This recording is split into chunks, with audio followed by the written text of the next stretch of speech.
ปรัชญาแห่งชีวิตตั้งแต่ขอทานไปจนถึงจักรพรรดิหากคุณผู้ฟังเอาปรัชญาเหล่านี้ไปใช้ได้จริงๆนะครับชีวิตท่านจะง่ายขึ้นมหาศาลเรื่องของคนอื่นเรื่องที่ผ่านไปแล้วเรื่องที่อยู่เหนือการควบคุมปัญหาที่ทุกวันนี้คนส่วนใหญ่เก็บมาทุกใจมีวิธีแก้ไขมาตั้งแต่เมื่อ 2,500 ปีที่แล้วไม่ว่าจะมีอาชีพชนชั้นหรือสถานะใดพวกเขาก็รู้วิธีรับมือด้วยความสงบ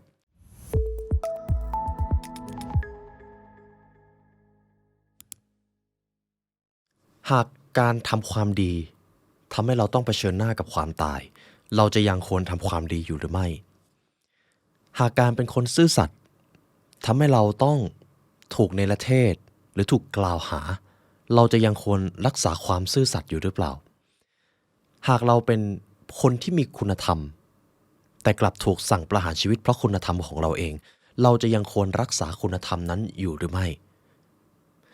คำตอบเหล่านี้ผมไม่รู้ครับและผมเชื่อว่าคนที่รู้คำตอบนี้ดีที่สุดก็คือตัวท่านเองและเราจะได้เห็นการตกผลึกคำตอบเหล่านั้นผ่านปรัชญาสโตอิกครับในเอพิโซดนี้เราจะมาพูดถึงวิชาชีวิตครับทุกท่านหนังสือเล่มนี้ผมมีโอกาสได้อ่านแล้วก็ผมอ่านประมาณ2 รอบนะครับเป็นหนังสือที่ดีมากและอยากให้คุณผู้ฟังทำความเข้าใจปรัชญาแห่งชีวิตตั้งแต่ขอทานไปจนถึงจักรพรรดิในโลกของสโตอิกในยุคจักรวรรดิกรีกโรมันหากคุณผู้ฟังเอาปรัชญาเหล่านี้ไปใช้ได้จริงๆนะครับชีวิตท่านจะง่ายขึ้นมหาศาลแต่ขอให้ทุกท่านเก็บคำถามเมื่อกี้ไว้ก่อนครับและหลังจากจบคลิปนี้ท่านจะได้คำตอบนั้นก่อนอื่นผมอยากให้ดูแผนที่จักรวรรดิโรมันนะครับในยุคแรกเริ่มของปรัชญาสโตอิกเกิดขึ้นในยุคที่หลังพระเจ้าอเล็กซานเดอร์ได้ยึดครองดินแดนตั้งแต่จักรวรรดิโรมันไปยันถึงเกือบชมพูทวีปเลยซึ่งยิ่งใหญ่มากและหลังจากที่อเล็กซานเดอร์มหาราชสิ้นพระชนม์นะครับในช่วงอายุ32 ปีก็เกิดสิ่งที่เรียกว่าการแบ่งแยกฝั่งแบ่งแยกฝ่ายแบ่งแยกดินแดนและหนึ่งในสิ่งที่ยิ่งใหญ่ที่ได้ถูกสร้างขึ้นในยุคนั้นก็คือปรัชญาสโตอิกครับเราจะไล่เรียงไปตั้งแต่ผู้ก่อตั้งไปจนถึงจักรพรรดิเลยนะครับและเราจะมาดูกันว่าคนที่เขาก่อตั้งปรัชญาสโตอิกคนที่เขาอยู่ในยุคนั้นจริงๆเขาหาทางรับมือกับชีวิตอย่างไรและหนังสือเล่มนี้ก็เลยเขียนไว้ครับเรื่องของคนอื่นเรื่องที่ผ่านไปแล้วเรื่องที่อยู่เหนือการควบคุมปัญหาที่ทุกวันนี้คนส่วนใหญ่เก็บมาทุกใจมีวิธีแก้ไขมาตั้งแต่เมื่อ 2,500 ปีที่แล้วไม่ว่าจะมีอาชีพชนชั้นหรือสถานะใดพวกเขาก็รู้วิธีรับมือด้วยความสงบพื้นที่ที่คุณผู้ฟังสามารถควบคุมได้มากที่สุดในโลกนี้คือพื้นที่ระหว่าง2 ใบหูครับตรงนี้นั่นเองก่อนที่เราจะไปเรียนรู้กันต่อครับผมมีสิ่งสำคัญอยากจะมอบให้กับคุณและผมเชื่อว่ามันมีผลต่อการพัฒนาตัวเองครับหนึ่งในแบรนด์อาหารเสริมที่อยู่คู่พวกเรามาตลอดก็คือ Quality ครับตอนนี้มีอีกหนึ่งผลิตภัณฑ์ใหม่ที่น่าสนใจมาก Omega 3 Norway Ultra Plus Extra Sanfen ครับซึ่งโปรดักต์นี้เป็นตัวที่อัปเกรดจาก Omega 3 Norway Daily จากตัวเดิมมีปริมาณ Omega 3 ที่มากขึ้นและประสานเข้ากับแอสตาแซนฟินครับสารสกัดจากสาหร่ายแดงที่มีฤทธิ์ต้านอนุมูลอิสระและสูงกว่าวิตามินอ e ีถึง100 เท่าครับซึ่งจากการค้นคว้าวิจัยครับได้พบว่าแอสตาแซนฟินเป็นสารต้านอนุมูลอิสระที่สามารถผ่านเข้าสู่ blood brain barrier ได้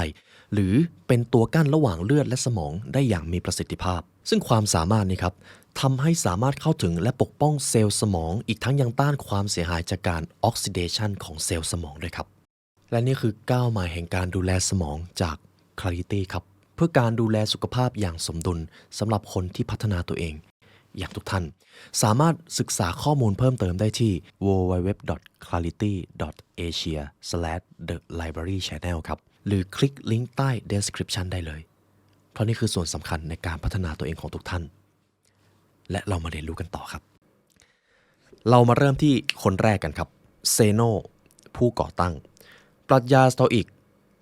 ในเรื่องราวทางประวัติศาสตร์แล้วกันครับว่ากันว่าคนนี้แหละคือคนที่ก่อตั้งปรัชญานี้ขึ้นมาที่เราพูดกันและเราก็คุ้นชื่อคุ้นหูกันเซโนครับผู้ก่อตั้ง เซโนมีที่มาที่ไปจากการเป็นพ่อค้าครับคิดภาพตามผมนะครับในยุคนั้นก่อนคริสตศักราชมีชายผู้หนึ่งที่ชื่อว่าเซโนเป็นพ่อค้าที่มีความมั่งคั่งอุดมสมบูรณ์พอสมควรครับและทรัพย์สินส่วนใหญ่ของคนในยุคนั้นก็คงจะไม่เหมือนเราในยุคนี้ที่มีดิจิทัลแอสเซทหรือทรัพย์สินที่ไม่จำเป็นต้องจับต้องได้ทุกอย่างในยุคนั้นครับเป็นทรัพย์สินที่จับต้องได้และพ่อค้าผู้นี้ที่ชื่อเซโนครับก็ได้ตัดสินใจออกเดินเรือเพื่อที่จะไปยังอีกดินแดนหนึ่งทำหน้าที่พ่อค้านั่นเองครับแต่เผอิญครับระหว่างการเดินทางนั้นเซโนผู้ควบคุมเรือที่บรรทุกทรัพย์สินของเขาทรัพย์สินทั้งหมดในชีวิตของเขาอยู่บนเรือลำนั้นเจอพายุครับและเมื่อเรือของเขาเจอพายุอันโหมกระหน่ำครับเรือล่มไม่สามารถต้านทานพายุที่เกิดขึ้นในมหาสมุทรได้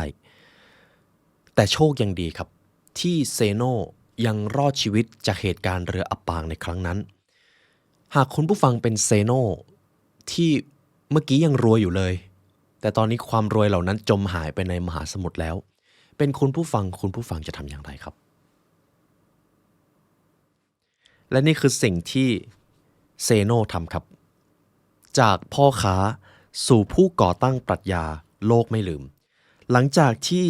เซโนขึ้นดินแดนมาได้สักพักหนึ่งครับเขาก็เพิ่งรู้ว่าเขากำลังอยู่ในดินแดนที่ชื่อว่าเอเธนส์ณเวลานั้นครับเอเธนส์เป็นศูนย์กลางการค้าที่คึกคักและมีพลเมืองถึง 21,000 คนอาจจะเป็นคนต่างชาติครึ่งหนึ่งมีประชากรทาสนับแสนคนทั้งเมืองให้ความสำคัญกับธุรกิจถูกปกครองโดยชนชั้นสูงผู้มีการศึกษาซึ่งความสำเร็จและการศึกษาก็จะเอื้ออำนวยคนเหล่านั้นได้มียศถาบรรดาศักดิ์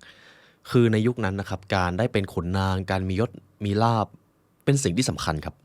สำคัญมากด้วยเพราะตระกูลของคุณจะอยู่ดีกินดีหรือไม่ก็ขึ้นอยู่กับยศถาบรรดาศักดิ์ที่คุณมีและสิ่งที่เซโนทำหลังจากเรืออับปางก็คือเดินเข้าร้านหนังสือครับเพื่อที่จะไปศึกษาปรัชญาก็ไหนๆสมบัติก็ไม่เหลือแล้วศึกษาปรัชญาแล้วกันสิ่งที่น่าสนใจก็คือเซโนนะครับถึงแม้เขาจะสูญสิ้นทรัพยากรสูญสิ้นทรัพย์สินทั้งหมดแต่ก็ดูเหมือนเขาจะไม่ได้ตื่นตระหนกไม่ได้โทษโชคชะตาฟ้าดินสักเท่าไหร่หากโชคร้ายของเซโนคือการเผชิญเรืออับปางครั้งใหญ่โชคชะตาก็ชดเชยให้เขาด้วยการดลบันดาลให้ชายผู้นี้เดินเข้าไปในร้านหนังสืออีกทั้งยังทำให้ตอนนั้นมีนักปรัชญาคนดังชาวเอเธนชื่อคลาเตสเดินผ่านมาพอดีครับคนขายหนังสือก็เลยชี้คลาเตสให้เซโนไปทำความรู้จักและหลังจากนั้นครับคำกล่าวโบราณของเซนบอกไว้อย่างหนึ่งเมื่อนักเรียนพร้อมครูจะปรากฏซึ่งเซโนครับคือนักเรียนที่พร้อมศึกษาปรัชญาอย่างแท้จริงเขาก็เลยทำการซึมซับปรัชญาครับผมจะเล่าเร็วๆนะครับเขาก็เรียนรู้เขาละทิ้งเส้นทางการค้าละทิ้งความหรูหราและก็เลือกเส้นทางใหม่ของการใช้ชีวิตที่มีสมดุลระหว่างการเรียนกับความคิดดังนั้นทำให้เซโนครับค้นพบเป้าหมายใหม่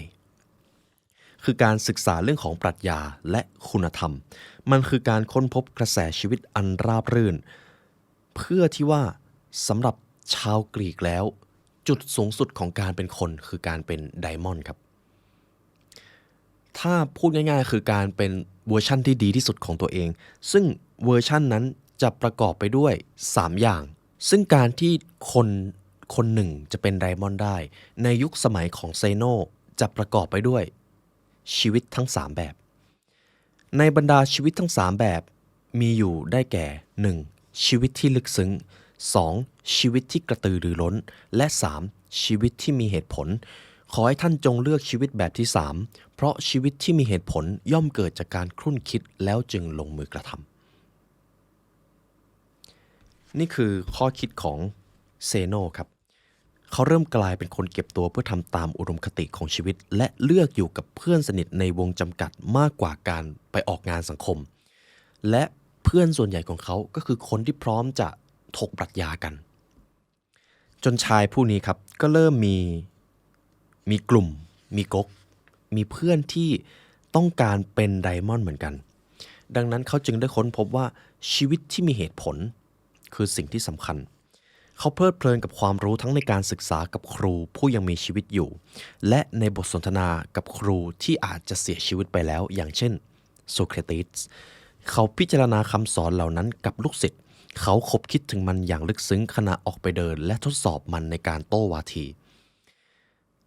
สิ่งหนึ่งที่น่าสนใจของนักปรัชญาก็คือเขาจะโต้วาทีถกปรัชญากันสนุกมากครับเพื่อที่จะหาคำตอบจริงๆในการมีชีวิตการเดินทางสู่ความรู้ของเขาเป็นเส้นทางที่ยาวไกลถึง50 ปีนับจากวันที่เรือของเขาอับปางหลังจากผ่านช่วงเวลาแห่งการทำงานหนักเขาค้นพบว่าความอยู่ดีมีสุขเกิดขึ้นได้จากก้าวเล็กๆแต่มันก็ไม่ใช่เรื่องเล็กเลยเขาพูดไว้ถึงสิ่งนี้ครับขณะมองย้อนกลับไปในอดีตและตอนที่เซโนอายุได้72 ปีเขาก็เดินออกจากระเบียงในวันหนึ่งแล้วสะดุดล้มจนนิ้วหักสร้างความเจ็บปวดยิ่งเขานอนฟุบอยู่บนพื้นและดูเหมือนตัดสินใจได้ว่านี่คือสัญญาณบอกเหตุว่าเวลาของเขาหมดแล้วเขาทุบพื้นและยกคำพูดของทิโมเธียัสผู้เป็นนักดนตรีและกวีจากศตวรรษก่อนมาพูดว่าข้ามาด้วยตัวข้าเองแล้วจะเรียกหาข้าทำไมหลังจากนั้นเซโนก็กลั้นหายใจจนสิ้นชีพครับใช่ครับมันอาจจะดูอีปิกครับเพราะเรื่องราวมันนานมากแล้วมันก็อาจจะมีบางส่วนที่เติมแต่งบางส่วนก็อาจจะเป็นสิ่งที่เกิดขึ้นจริงๆแต่สิ่งที่อยากให้คุณผู้ฟังสนใจก็คือรูปแบบคำสอนของนักปรัชญาในยุคนั้นครับจนมาในยุคต่อไปครับคนที่มาสานต่อเซโนก็ได้สร้างลูกศิษย์แล้วก็มีสถานที่หนึ่งสถานที่นี้สำคัญมากนะครับระเบียงทาสีครับนี่คือสถานที่ที่ชาวสโตอิกในยุคแรกเริ่มแล้วกันครับใช้เป็นสถานที่ในการโต้วาทีดูตรงนี้ดีๆนะครับจุดเริ่มต้นมาจากพ่อค้าเรือล่มเป็นสามัญชนธรรมดาเลยมันจะมีวิวัฒนาการบางอย่างให้เราเห็น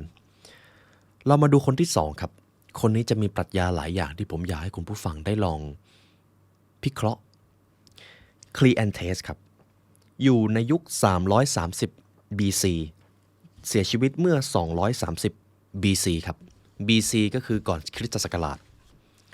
คลีแอนเทสเป็นคนที่เงียบขรึมทำงานหนักประหยัดและมั่งมีไปด้วยเงินตราแต่ครับถึงแม้คลีแอนเทสจะมั่งมีขนาดไหนเขาก็จะยังรับจ้างตักน้ำไม่ใช่เพราะต้องการเงินแต่เพราะต้องการเอาชนะความโลภและความยื่อหยิ่งในการได้รับมาซึ่งสถานะและอำนาจลองดูตรงนี้นะครับนี่คือตัวอย่างจากนักปรัชญาสโตอิกในวันที่เขาร่ำรวยในวันที่เขามีอำนาจแล้วยังมีบางคนที่จะรักษาความมัธยัสถ์เอาไว้เพราะความหรูหราอาจจะบ่อนทำลายเราไม่ต่างจากอำนาจเลยและในช่วงเวลาหนึ่งครับคลีแอนเทสมีโอกาสได้ไปในระเบียงทาสีและชีวิตของเขาใช้เวลานับพันชั่วโมงในการศึกษาปรัชญาจากอาจารย์ของเขาเซโนนั่นเองเรามาดูแนวความคิดหลักของปรัชญาจากชายผู้นี้ครับและผมเชื่อว่า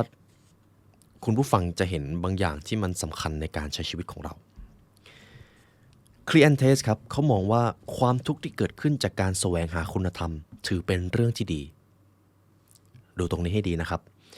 การรักษาคุณธรรมเอาไว้ถึงแม้มันอาจจะทำให้เราต้องเจอกับความทุกข์ยังถือว่าเป็นเรื่องที่ดีเราเห็นเรื่องนี้ได้อย่างชัดเจนผ่านชีวิตของเราเองคุณผู้ฟังว่าเราเติบโตขึ้นจากความสบายหรือความยากลำบากครับยากลำบากถูกต้องไหมครับอันที่จริงแล้วสิ่งสำคัญคือ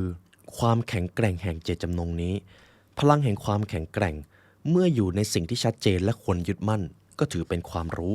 เมื่ออยู่ในสิ่งที่ต้องอดทนอดกลั้นก็ถือเป็นความกล้าหาญเมื่อเกี่ยวข้องกับคุณค่าก็ถือเป็นความยุติธรรมพูดสั้นๆก็คือในยุคของคลีแอนเทสครับความกล้าหาญความยุติธรรมความรู้จักยับยั้งชั่งใจและความรู้คือองค์ประกอบสำคัญในการที่จะเป็นไดมอนด์ครับ the best version ดังนั้นมีอยู่4องค์ประกอบที่ผมว่าเป็นคีย์ที่สำคัญของปรัชญาสโตอิกในยุคนี้ความกล้าหาญความยุติธรรม การรู้จักยับยั้งชั่งใจและความรู้ครับและในยุคนั้นครับชาวสโตอิกก็เริ่มเอาปรัชญาเหล่านี้ออกไปยังท้องถนนทำให้คลีแอนเทสเริ่มมีอิทธิพลมากขึ้นเรื่อยๆนั่นเองคลีแอนเทสครับจะใช้วิธีการนำเสนอเหมือนครูของเขาเลยจงฟังมากกว่าพูดเจ้ามี2 หูและมีปากเดียวดังนั้นจงเงียบนี่คือรูปแบบการนำเสนอของชายผู้นี้ครับและมันมีอิทธิพลมากในการสื่อสารเลยมีประโยคนึงของชายผู้นี้ครับความเงียบความเงียบจงก้าวเดินให้เงียบเข้าไว้และแน่นอนครับเมื่อมีการเกิด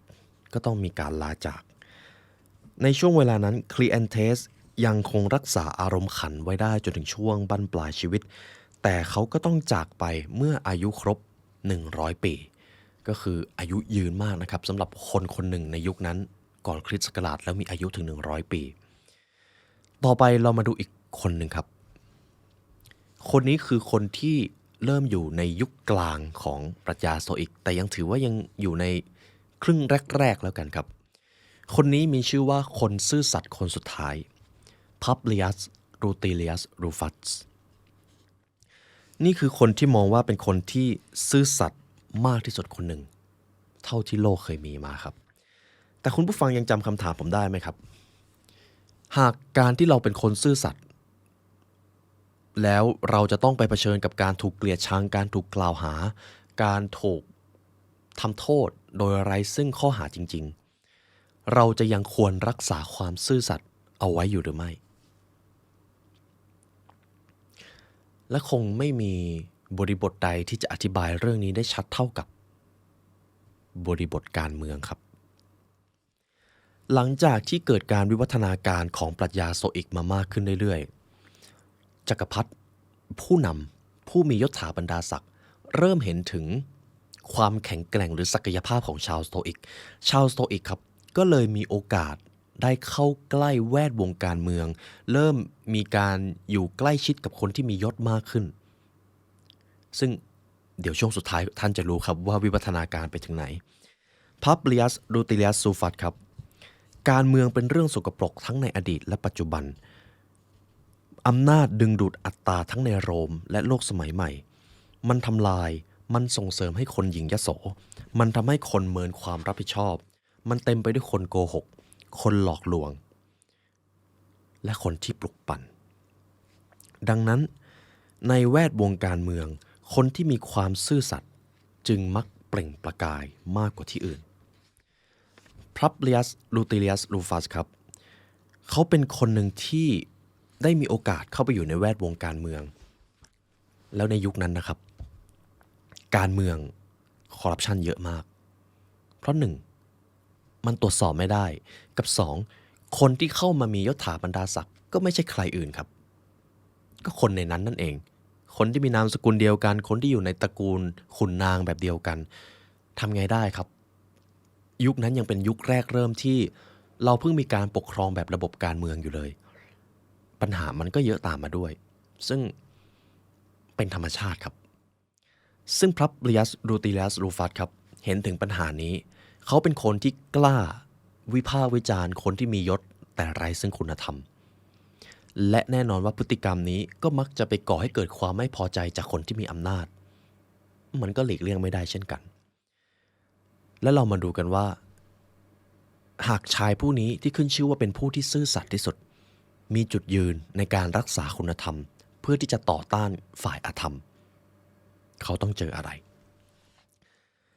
ในช่วงเวลานั้นครับรูติเลียสสนับสนุนและควบคุมการดำเนินทุจริตที่หลากหลายเขาจึงโดนฟ้องร้องด้วยข้อหาปลอมเสียเองครับ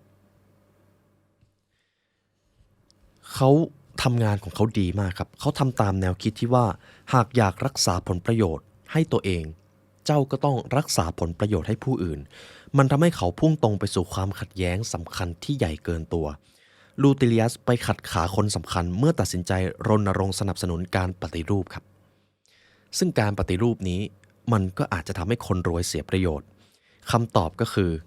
เขาถูกลูกเล่นเก่าแก่แบบเดียวกับ ที่คนส่วนใหญ่โดนเขาถูกกล่าวหาเขาเจอความผิดบาปที่ตัวเองไม่เคยทำเขาโดนใส่ร้ายป้ายสีเขาถูกทำให้แปดเปื้อนด้วยคำลวงจนกระทั่งเขาถูกเนรเทศออกจากเมืองครับเมืองที่เขาเกิดและทำงานอยู่ที่นั่นครับและ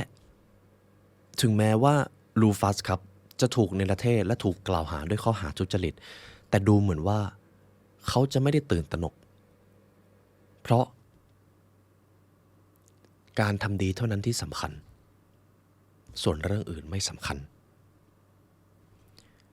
นี่คือปรัชญาที่ชาวสโตอิกให้ความสำคัญมากครับชื่อเสียงไม่สำคัญ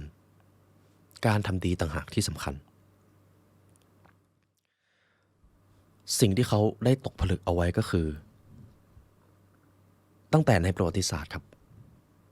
เราจะเห็นว่าแม้แต่คนดีแม้แต่คนมีคุณธรรมก็ถูกลงโทษหรือถูกกล่าวหาจากคนไม่ดีได้สิ่งนี้มันเกิดขึ้นมาตั้งแต่ประวัติศาสตร์ก่อนคริสตศักราชด้วยซ้ำครับคำถามที่น่าสนใจก็คือ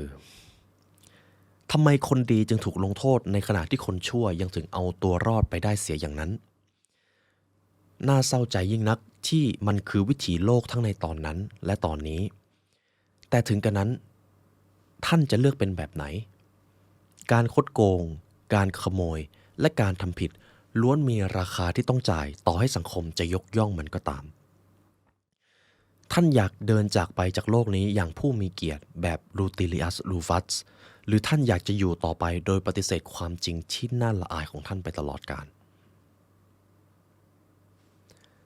อันนี้คือข้อคิดนะครับและผมเชื่อว่าคำตอบนั้นคนที่รู้ดีที่สุดก็คือเรา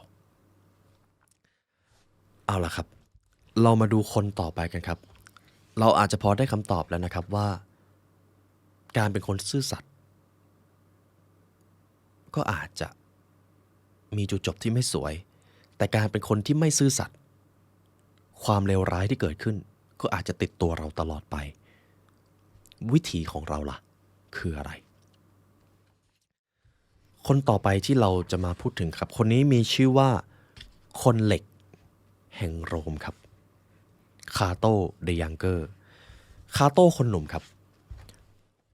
จากทหารสู่นักการเมืองประวัติศาสตร์คร่าวๆของคาโตนะครับคาโตเป็นอีกคนหนึ่งที่เกิดมาในตระกูลที่ดีระดับหนึ่งและแน่นอนว่าเขาก็มีโอกาสได้เข้าไปอยู่ในแวดวงข้าราชการแวดวงขุนนางแต่ครับด้วยความที่เป็นคนที่ยึดมั่นในปรัชญาสโตอิกคาโตจึงเป็นคนหนึ่งที่จะไม่ยอมละทิ้งคุณธรรมทางปรัชญาตัวเองเด็ดขาดต่อให้จะต้องแลกด้วยชีวิตเรามาตั้งคำถามกันหากการที่เราเป็นคนที่มีคุณธรรมแต่สิ่งนั้นกลับทำให้เราต้องเผชิญหน้ากับหายนะอุปสรรคและความตายเราจะยังควรรักษาคุณธรรมอยู่หรือไม่และมาดูกันว่าชาวสโตอิกรับมือกับมันอย่างไรครับเริ่มวิวัฒนาการเข้าสู่แวดวงการเมืองแล้วนะครับเห็นไหมครับจากตอนแรกที่เป็นแค่พ่อค้าสามัญชนคาโต้ครับหลังจากที่ผ่านช่วงเวลาวัยเด็กผ่านช่วงเวลาวัยรุ่นก็เริ่มศึกษาปรัชญาเริ่มได้เข้าไปทำงานในข้าราชการเขาเป็นคนที่หนักแน่นมากครับพลูทาร์คเคยเล่าเอาไว้ว่าคาโต้เตรียมใจอับอายเฉพาะในเรื่องที่ควรอับอายเท่านั้นเขาจะเมินความเห็นต่ำตมของคนอื่นชาวสโตอิกจะไม่สนใจความเห็นของคนอื่นตราบใดที่เขายังดำเนินชีวิตอยู่ในคุณธรรมโดยธรรมชาติแล้วคนเราย่อมใส่ใจว่าคนอื่นจะคิดอย่างไรกับเราจริงไม่จริงครับเราไม่อยากดูแตกต่างเกินไปเราไม่อยากถูกวิพากษ์วิจารณ์เราก็เลยเลือกที่จะมีรสนิยมเหมือนคนอื่นหรือรสนิยมเรายอมรับสิ่งที่มวลชนทำเพื่อให้มวลชนยอมรับเราแต่เมื่อเราทำแบบนั้นเราก็ส่งผลให้ตัวเองอ่อนแอลงทั้งร่างกายและจิตวิญญาณเราประนีประนอมและละทิ้งคุณธรรมบ่อยครั้งโดยไม่รู้ตัวเรายอมให้ตัวเองโดนซื้อโดยไม่ได้ประโยชน์อะไรกลับคืนมาด้วยซ้ำในบางครั้งจริงไม่จริงครับซึ่งในบรรดาชาวสโตอิกทั้งหมดครับคาโต้คือคนที่ทำตามแนวคิดของการเป็นกลางต่อทุกสิ่งที่ไม่ใช่คุณธรรมไม่ว่าเขาจะมีอำนาจไม่ว่าเขาจะมีบารมีขนาดไหน เขาก็จะยังรักษาในคุณธรรมและแน่นอนเหมือนกับรูฟัสครับเขาก็อาจจะไปทำให้คนที่มีอำนาจไม่พอใจและนั่นคือสิ่งที่เกิดขึ้นคาโต้มีหลักการสำคัญครับชื่อเสียงไม่สำคัญการทำดีต่างหากที่สำคัญเขาเป็นคนที่ไม่ค่อยสนใจครับว่าคนอื่นจะวิพากษ์วิจารณ์อย่างไรซึ่งสิ่งนี้ก็ทำให้เขาได้รับความศรัทธาในบทบาทของคนที่มีคุณธรรมจนในช่วงสุดท้ายของชีวิตครับเขาก็ยังรักษาคุณธรรมของตัวเองไว้ได้จนเจอกับทรราชคนหนึ่งจูเลียสเซียซ่าครับเริ่มได้เข้ามามีอิทธิพลในจักรวรรดิกรีกโรมันในยุคนั้นซึ่งจูเลียสซีซ่าครับขึ้นชื่อว่าเป็นเผด็จการที่รุนแรงมากในช่วงสุดท้ายด้วยความที่คาโต้เป็นคนที่ยึดมั่นในคุณธรรมแน่นอนว่าเขาจะไม่ยอมรับอิทธิพลของจูเลียสซีซ่าเขาจึงไปเข้าร่วมกับอีกกองทัพหนึ่งที่ชื่อว่าปอมเปครับคาโต้ควบคุมกองทัพของปอมเปไปรบกับซีซ่าแต่สุดท้ายคาโต้ก็พ่ายแพ้ครับเขาจึงใช้ช่วงสุดท้ายของชีวิตเขียนหนังสือและกล่าวอำลาทหารของพวกเขาแล้วจึงฆ่าตัวตายเพื่อที่จะไม่ต้องเห็นหน้าทรราชอย่างซีซ่าสิ่งที่น่าสนใจของคาโต้ก็คือในทุกๆครั้งเวลาที่เขานำพาทหารไปรบเขาสามารถไปนอนในที่ที่สบายไปนอนในเต็นท์ก็ได้แต่เขาไม่ทำเขาจะนอนกับทหารในสนามเพลาะกินแบบเดียวกับทหารเขาจะไม่ปล่อยให้ตัวเองถูกความหรูหราหรืออำนาจบ่อนทำลายเพราะเขารู้ครับว่าอำนาจและความสำเร็จจริงๆมันมีหน้าตาเป็นอย่างไรสำหรับคนที่ได้ครอบครองมันในช่วงของหนังสือเล่มนี้นะครับจะมี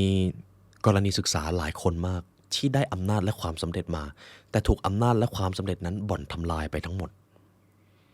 หนึ่งในนั้นคือซิเซโรครับผมจะเล่าประวัติศาสตร์ของซิเซโรคร่าวๆซิเซโรครับเป็นหนึ่งในคนที่เป็นชาวสโตอิกเหมือนกันครับแต่เผอิญได้เข้าไปอยู่ในแวดวงการเมืองแล้วได้ใกล้ชิดกับคนที่มียศถาบรรดาศักดิ์แต่หลังจากนั้นพอเขาได้อำนาจได้บารมีมาเขาเริ่มประนีประนอมตัวเองเขาอาจจะยอมละทิ้งบางปรัชญาเพื่อที่จะรับผลประโยชน์เข้ามาและดูเหมือนว่ามันจะทำให้ชายที่ชื่อว่าซิเซโรได้รับผลประโยชน์จริงๆครับแต่หลังจากนั้นไม่นานเมื่อเวลาผ่านไปมากขึ้นซิเซโรเริ่มเขาเรียกว่าเป็นคนสองหน้าแล้วกันครับเป็นนกสองหัวเขาก็เริ่มที่จะไปอยู่ฝั่งนั้นไปอยู่ฝั่งนี้บ้างจนท้ายที่สุดถูกสั่งตามล่าซิเซโรจะต้องใช้เวลาช่วงท้ายของชีวิตหลบหนีการถูกตามล่าจากทหารนั่นหมายความว่าช่วงเวลานั้นทรัพย์สินที่เขามีอาจจะไม่ได้ทำให้เขามีความสุขเลยจนซิเซโรถูกจับครับแล้วก็ถูกประหารตัดลิ้นตัดขาตัดอวัยวะและเอาไปเสียบประจานที่เมืองนี่คือหนึ่งในการตายที่น่าหดหู่มากครับของชาวสโตอิกที่ละทิ้งปรัชญาแล้วไปแสวงหาอำนาจโดยไม่ได้เอาคุณธรรมไปด้วยคำถามสำคัญที่ผมอยากจะถามทุกท่านเลยครับหากเรารู้แล้วว่าอำนาจและความสำเร็จมีหน้าตาเป็นอย่างไรสำหรับคนที่ได้ครอบครองมันเราจะยังอยากได้มันอยู่หรือเปล่า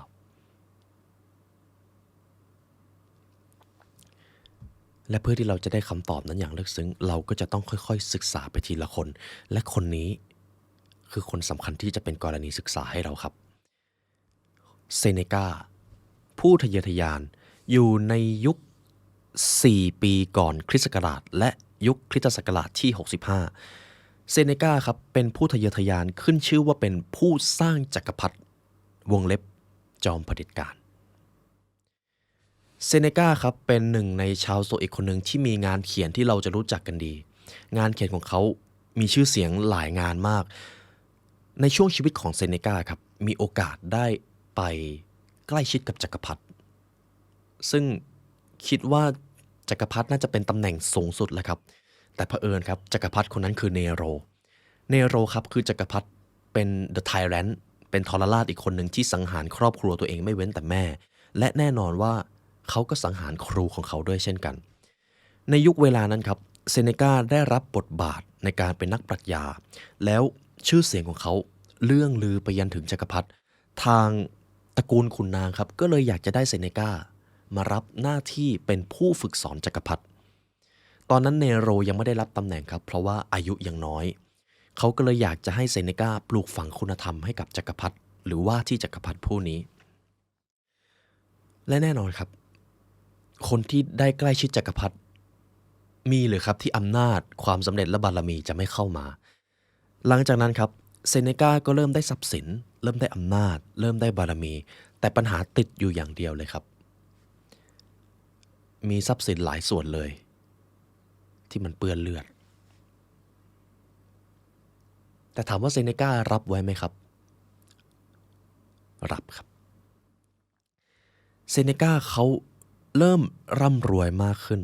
เขาเริ่มมีทรัพย์สินมากขึ้นเริ่มมีอำนาจมากขึ้นแต่ตรงนี้ขอ disclaimer ก่อนครับงานเขียนงานปรัชญาของเซเนกา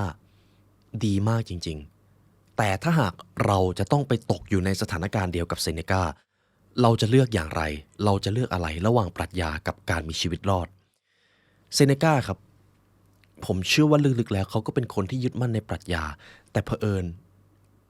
โดนจับพลัดจับผลูมาอยู่ใกล้จักรพรรดิแล้วการที่ขัดคำสั่งจักรพรรดิการทำให้จักรพรรดิไม่พอใจมันมีความหมายว่าตายและผมเชื่อว่าคนส่วนใหญ่ก็อาจจะทำแบบเดียวกับเซเนกาด้วยซึ่งในช่วงเวลานั้นครับเซเนกาก็เริ่มเห็นแล้วว่าจักรพรรดิเนโรตอนนั้นเนโรได้เป็นจักรพรรดิเนโรผู้นี้สังหารแม่ตัวเองสังหารพี่น้องตัวเองเพื่อที่ว่าจะได้ไม่มีใครมายึดครองบัลลังก์ถ้าคุณเป็นเซเนกาคุณจะกล้าขัดเนโรไหมครับถ้าคุณขัดคุณอาจจะไม่ได้ขัดครั้งที่สองซึ่งเนโรเป็นคนที่โหดมากเซเนกาก็เลยจำเป็นต้องประนีประนอมหรือพัดผ่อนบางปรัชญาครับเขาเริ่มเก็บความร่ำรวยเขาร่ำรวยจากการรับใช้จักรพรรดิจอมเผด็จการที่ฆ่าคนในครอบครัวเซเนกาจึงเป็นผู้สอนปรัชญาที่ล้ำเลิศแต่ก็มีหลายอย่างที่เขาทำแล้วมันขัดแย้งกับคำสอนของตนเองแต่สุดท้ายครับเซเนกาก็เริ่มตีตัวออกห่างจากจักรพรรดิมากขึ้นและในยุคนั้นในช่วงบั้นปลายของเนโรผู้คนก็เริ่มวางแผนที่จะลอบสังหารเนโรครับแต่เนโรรู้ทันและหนึ่งในคนที่ถูกมองว่าน่าจะเป็นผู้สมรู้ร่วมคิดคือเซเนกาเนโรก็เลยส่งทหารไปที่บ้านของเซเนกาแล้วก็ให้เซเนกาดื่มยาพิษครับใช่ครับเนโรสังหารครูของตัวเองนี่คือเรื่องราวของเซเนกาครับสุดท้ายแล้วเซเนกาก็จะต้องจากโลกนี้ไปด้วยการกินยาพิษจากคำสั่งของลูกศิษย์ตัวเองแต่ถ้าเรามาดูกันดีๆครับถ้าเราเป็นเซเนกาเราก็อาจจะเลือกไม่ถูกเหมือนกันว่าเราจะไปทางไหนถ้ายังมีคุณธรรมอยู่ก็อาจจะตายเลยแต่ถ้าเลือกที่จะมีชีวิตรอดก็จะได้ความร่ำรวยยังมีชีวิตยืดต่อไปได้อีกแต่ความเลวร้ายก็อาจจะเป็นมลทินเราไปทั้งชีวิตในชีวิตจริงเราจะเจอสถานการณ์อะไรแบบนี้บ่อยมากครับแล้วคุณผู้ฟังล่ะครับหากคุณเจอทางแยกระหว่างคุณธรรมกับการมีชีวิตรอดและคุณจะต้องเลือกทางใดทางหนึ่งเท่านั้นสองทางนี้ไปด้วยกันไม่ได้คุณจะเลือกทางไหนครับผมเลยขอนำประโยคสำคัญของเซเนกามาแล้วกันนะครับจงอย่าผัดผ่อนสิ่งใดจงสร้างสมดุลให้ชีวิตในทุกวันผู้ที่ใช้ชีวิตทุกวันราวกับเป็นวันสุดท้ายจะไม่เคยขาดแคลนเวลานี่คือเรื่องราวของครูผู้สั่งสอนจักรพรรดิที่ไม่สำเร็จครับและทีนี้เรามาดูกันครับคุณผู้ฟังเคยได้ยินเรื่องของอิสรภาพทุกอย่างอยู่ที่ความคิดของเราและถ้าเอาจริงๆนะครับถ้าในตอนนี้เราโดนลิบอิสรภาพไปทั้งหมดเลยและเราถูกส่งไปยังค่ายกักกันถูกริดรอนสิทธิ์ถูกริดรอนการกินถูกริดรอนอาหารและน้ำต้องไปเป็นทาสเราจะยังดำรงไว้ซึ่งเจตจำนงอิสระของตัวเองได้อยู่หรือไม่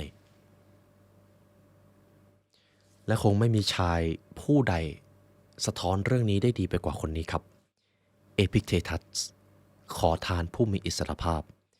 เอพิกเททัสครับอยู่ในช่วง55ถึง135คริสต์ศักราชนี่คือทาส ที่เป็นนักปรัชญาและถือว่าเป็นชายผู้ถูกเนรเทศครั้งแล้วครั้งเล่าครับมีอยู่เรื่องราวหนึ่งคือระบบทาสในยุคนั้นนะครับถ้าคุณเกิดมาในตระกูลที่คุณครอบครัวคุณพ่อคุณแม่คุณเป็นทาสคุณก็จะต้องเป็นทาสด้วยคุณก็จะมีนายตั้งแต่เกิดเลยซึ่งเอพิกเททัสคือทาสคนนั้นครับเอพิกเททัสครับเกิดมาอยู่ในตระกูลที่เป็นทาสแล้วก็มีเจ้านายที่โหดเหี้ยมมากมีอยู่เรื่องราวหนึ่งเจ้านายของเอพิกเททัสต้องการที่จะหักขาของเอพิกเททัสไม่รู้อาจจะด้วยความซาดิสหรือความโรคจิตหรืออะไรก็ตามแต่เอพิกเททัสครับเหมือนจะเป็นคนที่สุขุมมาตั้งแต่แรกๆแล้วในช่วงเวลาที่เจ้านายของเขาพยายามที่จะหักขาแล้วขาของเอพิกเททัสก็หักจริงๆสิ่งที่เขาทำก็คือข้าบอกท่านแล้วว่ามันไม่ดีก็คือขาของเอพิกเททัสหักการทำงานมันก็ยากลำบากการจะเดินไปขนนู่นขนนี่มันก็เป็นอุปสรรคซึ่งเอพิกเททัสก็เตือนเจ้านายแล้วว่าท่านจะเจออุปสรรคที่ข้าพเจ้าทำงานให้ท่านไม่ได้นะนี่คือวิธีการรับมือของเขาครับสิ่งหนึ่งที่เอพิกเททัสได้ตกผลึกเอาไว้ก็คือชีวิตของเราก็เหมือนบทละครหากนักเขียนอยากให้เจ้าเป็นคนจนคนพิการเป็นข้าหลวงหรือคนธรรมดาเจ้าก็ควรแสดงได้อย่างเป็นธรรมชาติเพราะว่านี่คืองานของเจ้าส่วนหน้าที่ในการเลือกสรรเป็นของผู้อื่นหากเราต้องไปตกอยู่ในสถานการณ์เดียวกับเอพิกเททัสเราจะเป็นใครครับความคิดเห็นของเราคือตัวตัดสินสิ่งที่เราเจอหากท่านอยากมีความสุขท่านก็เพียงมองโลกในมุมมองที่ถูกต้องคนเราจะไม่มีทางไม่พอใจหรือหงุดหงิดได้เลยหากเราไม่ยินยอมสิ่งนี้หมายความว่าอะไรรู้ไหมครับหากชายที่ต้องตกไปเป็นทาสยังรักษาซึ่งอิสรภาพไว้ได้เราก็ทำได้เช่นกันครับในโลกนี้จะไม่มีใครทำให้เราไม่พอใจหรือหงุดหงิดได้เลยถ้าเราไม่ยินยอมเอาล่ะครับทีนี้เรามาถึงช่วงสุดท้ายครับจากยุคแรกเริ่มเลยก่อนคริสต์ศักราชปรัชญาสโตอิกถูกก่อตั้งมาจากเซโนถูกสานต่อมาจากคลีแอนเทสแล้วก็วิวัฒนาการเริ่มมีชื่อเสียงเริ่มได้รับความไว้วางใจจากตระกูลขุนนางจนเป็นลูฟัสคาโตจริงๆมีอีกหลายคนที่ผมยังไม่ได้พูดถึงนะครับแต่เดี๋ยวคลิปจะยาวพอคาโตเสร็จก็เริ่มมาถึงยุคของจักรพรรดิเนโรซึ่งเซเนกาก็ได้ใกล้ชิดแทบจะเขาเรียกว่าเป็นคนสนิทได้เลยพอเซเนกาเสร็จปุ๊บเราก็วกกลับมาที่เอพิกเททัสซึ่งเป็นคนธรรมดาจริงๆพอเอพิกเททัสเสร็จครับชาวสโตอิกไม่ได้ขึ้นเป็นจักรพรรดิกันสักทีเพราะอยู่ใกล้แวดวงการเมืองมามากแล้วจนกระทั่งถึงช่วงสุดท้ายของชาวสโตอิกและเป็นคนที่เรารู้จักกันดีครับ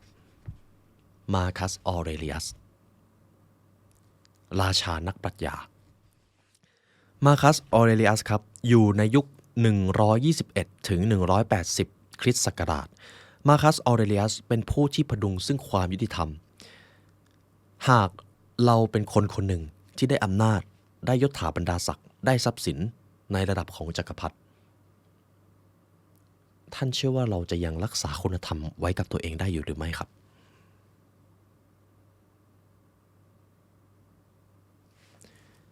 ผมเชื่อว่าส่วนใหญ่เราจะตอบว่าเราจะยังคงรักษาคุณธรรมแต่ก็อย่าลืมนะครับ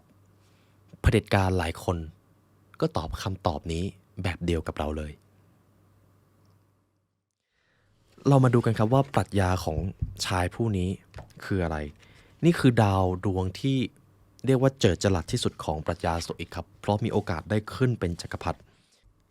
ในยุคก่อนที่มาคัสออเรเลียสจะขึ้นมาครองราชย์นะครับมีจักรพรรดิหลายคนมากที่อาจจะทำหน้าที่ได้ไม่ค่อยดีซีซ่าออกตาเวียนทิเบเรียสคลอเดียสเนโรทราจันเวสปาเซียนโดมิเทียนรายชื่อจักรพรรดิที่ผมกล่าวมาก่อนหน้านี้คือคนที่บกพร่องและก็มีบางอย่างที่ขาดเกินย้อนไปได้ไกลจน พ้นยุคสมัยของโรมและลามไปถึงผู้นำในสมัยของเซโนจนกระทั่งวันหนึ่งมีดาวดวงหนึ่งที่เชื่อว่าจะเป็นคนที่มากอบกู้อาณาจักรจากความเสื่อมและการทุจริตดาวดวงนี้ถือกำเนิดขึ้นในวันที่ 26 เมษายน คริสตศักราชที่ 121 และได้ชื่อว่ามาคัส คาทิเลียส เซเวรัส แอนนิอัส เวลัส คือเรียกว่ามาคัส ออเรเลียสก็ได้ครับชีวิตช่วงแรกของชายผู้นี้ครับถูกนิยามด้วยการสูญเสียและความหวังตอนที่มาคัส ออเรเลียสอายุได้ 10 หรือ 11 ขวบเขาก็เริ่มสนใจปรัชญาครับเด็กชายผู้นี้เลือกแต่งกายด้วยเสื้อผ้าเนื้อหยาบเรียบๆและใช้ชีวิตแบบสมถะเคร่งครัดถึงขั้นกับนอนบนพื้นเพื่อฝึกตนนะครับคุณผู้ฟังท่านใดเคยนอนกับพื้นจะเข้าใจกันดีว่ามันคือการฝึกอย่างหนึ่งเลยมาคัสเขียนเล่าไว้ในภายหลังเกี่ยวกับลักษณะนิสัยที่เขาพยายามฝึกก็คือเที่ยงตรงถ่อมตนตรงไปตรงมามีสติให้ความร่วมมือและวางเฉยครับจนกระทั่งมาคัส ออเรเลียสเริ่มได้ขึ้นมาครองราชจริงๆสิ่งที่เขาทำได้ดีมากเลยก็คือเขาจะยังคงรักษาหลักปรัชญาอันดำรงไว้ซึ่งคุณธรรมของเขาครับเขาจะไม่ปล่อยให้ความหรูหราความฟุ่มเฟือยหรือการมีอำนาจของเขามาไปเบียดเบียนผู้อื่นเพราะสิ่งที่เขาเชื่อและยึดมั่นอยู่เสมอก็คือจงทำสิ่งที่ถูกต้องเรื่องอื่นไม่สำคัญอย่ามัวเสียเวลาพูดเลยว่าคนดีนั้นเป็นอย่างไรขอแค่เจ้าเป็นคนดีให้ได้เท่านั้นก็เพียงพอแล้วเจ้าจงอดทนกับผู้อื่นและจงเข้มงวดกับตัวเองเพราะมีแค่เจ้าเท่านั้นที่จะควบคุมตัวเองได้ส่วนสิ่งอื่นนั้นมันไม่ใช่อำนาจของเราและแน่นอนครับในยุคนั้นถึงแม้ว่าจะมีจักรพรรดิแต่ระบบการเมืองก็จะยังมีคลื่นใต้น้ำมีการอยากจะตัดขาเก้าอี้อยากจะแย่งชิงตำแหน่งและแน่นอนว่ามาคัส ออเรเลียสก็จะต้องเจออะไรแบบนั้นแต่เขาก็จะยังคงรักษาคุณธรรมของตัวเองไว้ได้ทั้งในการรบก็จะอยู่กับทหารจะไม่ปล่อยให้ทหารไปตายเปล่าในการบริหารบ้านเมืองก็จะไม่มีการคอร์รัปชันสำหรับตัวเขาเองและถ้าหากพบผู้ใดทำผิดก็จะต้องมีบทลงโทษแต่แน่นอนว่ามันก็จะมีการเจอคนที่ไม่พอใจในรูปแบบการครองราชย์ของจักรพรรดิผู้นี้